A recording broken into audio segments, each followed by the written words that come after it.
Washington accuses Russia of placing a nuclear weapons in space. What's up with this story? Well, what's up with this story is that, the United States has for some time now discarded treaties with Russia that have become inconvenient to us. The anti-ballistic missile treaty. We didn't like the idea of mutually assured destruction.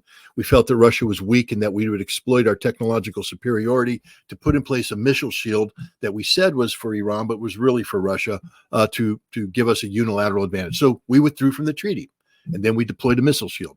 The Intermediate Nuclear Forces Treaty. We didn't like the idea of China being able to have intermediate nuclear ranged weapons that we couldn't have because of this treaty with the Soviet Union. But now Russia's there. Russia's weak.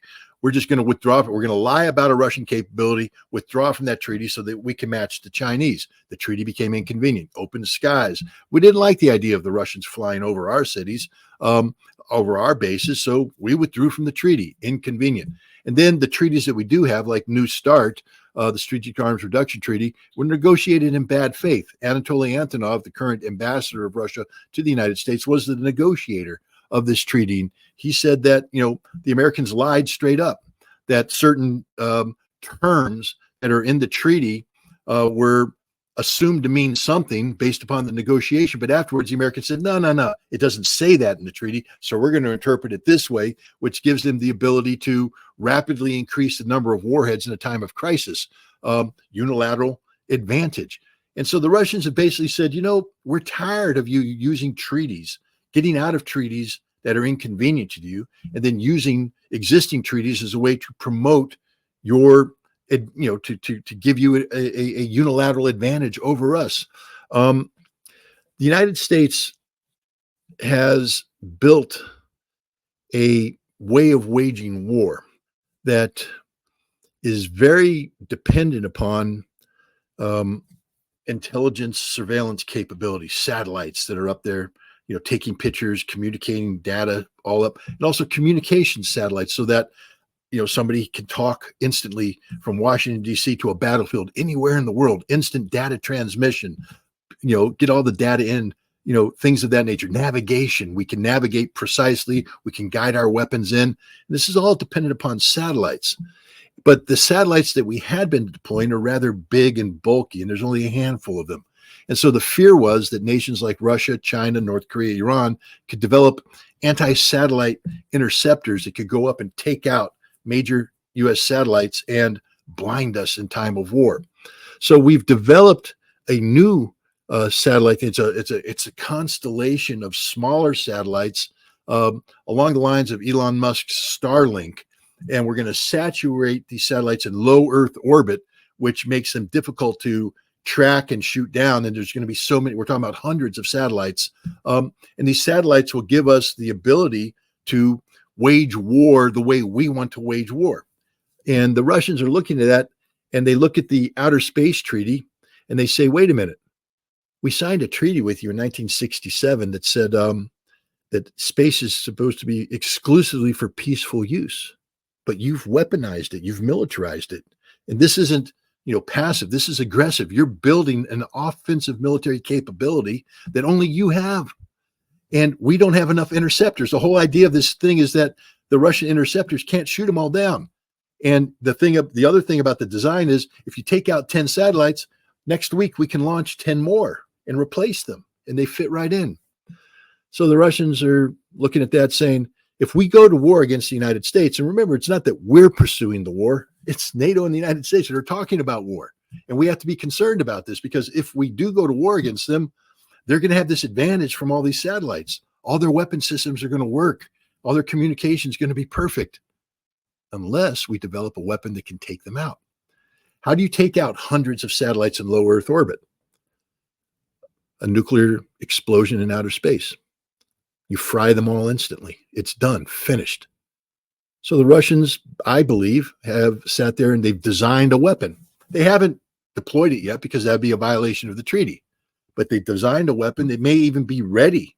And at some point in time, if the United States wanted to go to war, then Russia would use it. But I think we're going to end up having a discussion about the Outer Space Treaty now, because the United States is going to reach out to the Russians. And I think the Russians have a legitimate argument of saying, you've weaponized space. We didn't. You're in violation of the treaty. And unless you do something to stop this weaponization that gives you this unilateral advantage, then we're going to withdraw from the treaty. And when we do, we got the weapon that will end all of this. Mike Turner, who's the chair of the House Intelligence Committee, he's the guy on Wednesday who brought this to the public's attention, sort of cryptically, but he said, "Oh, there's this threat."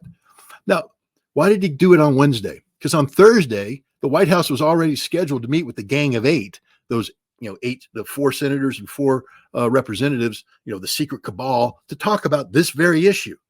This was already something that was on the radar of the White House and the Gang of Eight. Why bring it up on Wednesday? Well, what happened on Wednesday? On Wednesday, SpaceX, that's Elon Musk's company, launched 2 satellites as part of this constellation.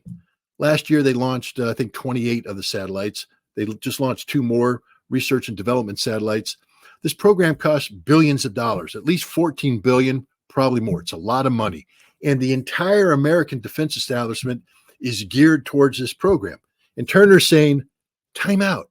We're spending all this money on deploying satellites that our military is addicted to, meaning if we lose these satellites, we can't fight. We literally can't fight a war without these satellites. And we know the Russians have a weapon that'll take them all out. Why are we spending this money?